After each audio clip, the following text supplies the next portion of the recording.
lietuvių kalbą ir literatūrą. Ir išmanau. Be jūsų man čia ne tėvynė.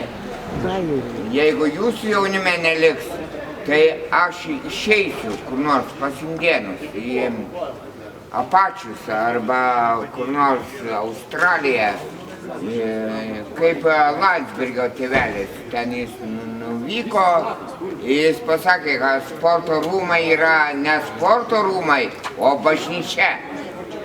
Jis taip pasakė, sakydamas kalbą per pirmą sąjūdžio suvažiavimą. Kaip jums rinkimų rezultatai? Visai nieko, man labai nepatiko, verkė dukra, nes ji balsavo už vienišą kandidatą. Ir aš Alvydą pasiėmiau architektorių, tegu jis pabrauko ten. Davė 10 litų, aš dabar buvau pas konservatorius, manęs nepriima į konservatorių. Aš vieną naktį priklausiau konservatoriam. Buvau signatarų namus, man buvo Bogušas iškėlęs 3 baudžiamąsias bylas. O kas jums davė 10 litų? Sakėt Alvydas? Taip, architektorius.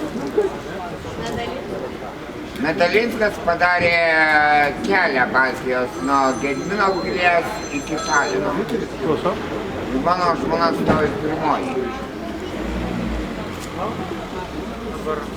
Taip atrodo Gediminaičiai.